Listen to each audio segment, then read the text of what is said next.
You're warmly welcome to Ghana. This is our first credential ceremony, and you're the first ambassador I'm receiving. And so I think that's a good sign on the relation between Ghana and Italy.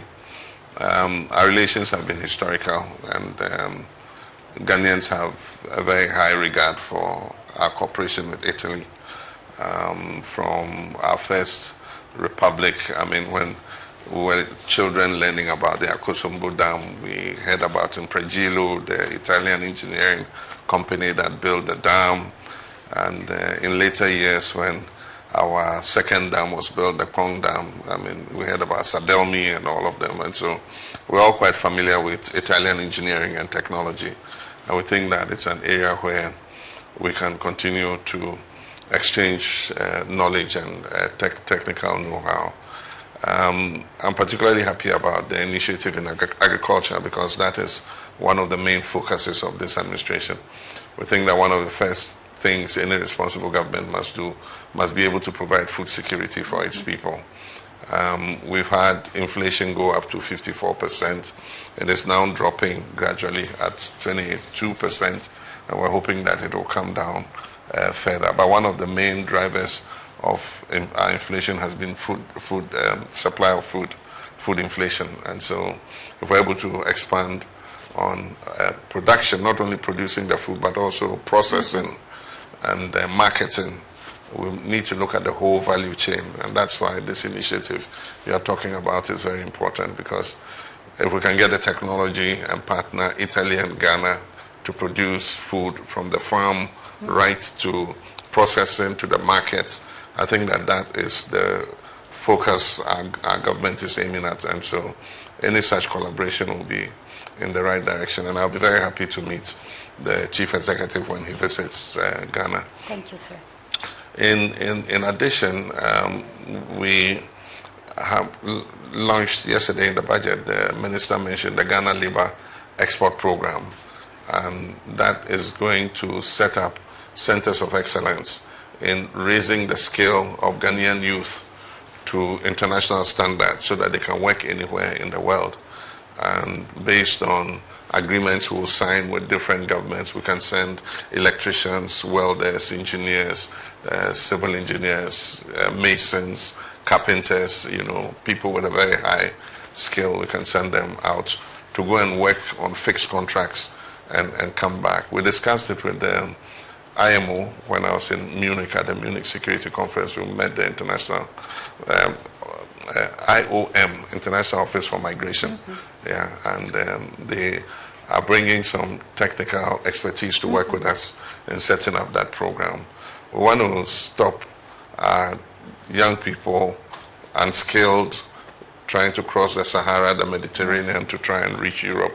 If they know there's a legal way in which they can go, have skills, go and work and be able to earn some money, come and invest back at home, I think that it will be a better means of doing that than what is happening currently. With regards to healthcare, would like to see what the cooperation is. We do have a problem with our hospital facilities. The previous government started a huge project in healthcare, building more than 100 hospitals, and somehow we're stuck because they spent a lot of money and not been able to operationalize any of them. And so we're looking to see if we can have some cooperation with the private sector or any entrepreneurs that are into hospital management to finish those hospitals and manage them over a period of time in collaboration with the Ghana Health Service. And so that's an area that is open to discussion. I met the chairman of ENI, Eni. He was here. We had very good discussions. There were some issues that they had during the previous administration. Happily, we've been able to resolve them. And so he indicated that they were willing to go ahead with their investment in Ghana. We have had a good partnership with them, and currently almost 60% of our total gas supply for power generation is coming from Eni, and they have the possibility of ramping that up with the other compartments that we gave them. So we're in a good place, and we appreciate the cooperation that we're having with them in that regard. There are more prospects for partnership between our GMPC and Amy and any other organizations that are interested in the upstream oil and gas industry. And so we'll work together on that. We're happy to note the call for a ceasefire by President Zelensky, 30-day ceasefire. We hope that that will open the way for some kind of dialogue to continue to start, to see if the issue of Russia and Ukraine can be resolved. We think that, I mean, a lot of young people have died, and it's time for the war to stop, and it can only stop if there's a ceasefire and some kind of dialogue begins. And so that's our position when it comes to that. We have our own problems in our sub-region with the fight against terrorism. 3 of our neighbors in the Sahelian region are facing a very difficult struggle with terrorists, and we need to see how we can support them, because it's not their battle alone. Terrorism anywhere in the world is terrorism against all of us, against the whole world, not just the countries in which these terrorists are. And so would work with them to see how we can support them, because we are neighbors, we're in the same sub-region, and so we have a duty to be able to assist them, and also to try and see how we can build a good working relationship between the AES, which has become a reality, and our sub-regional body, the Economic Community of West African States. And so I think that Italy, our bilateral relations are good, and we want to move them to the next level. We have our Association of Ghana Industries, and we have entrepreneurs who are interested in going into agribusiness.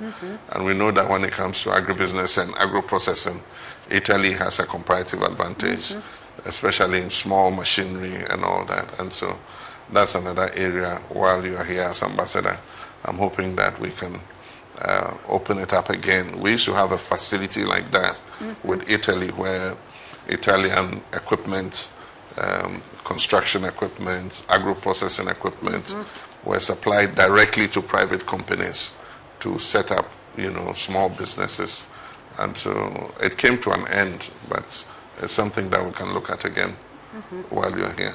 When we can check whether it's possible to activate it again. I know that a technical mission came here in the past weeks to assess the previous, let's say, exercise, and to check whether there is the possibility in the future to repeat it. And coming back to Ukraine that you mentioned, also our Prime Minister expressed, she welcomed the announcement of President Zelensky, and we are all waiting for the next move of the other, let's say, actor in this war. And concerning Sahel, also for Italy, for the reasons that we can imagine, is a priority.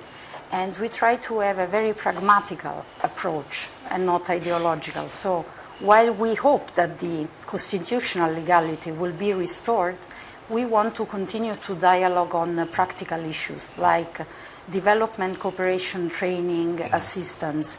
We have our cooperation office is in Ouagadougou, and we have not closed it. It remains there.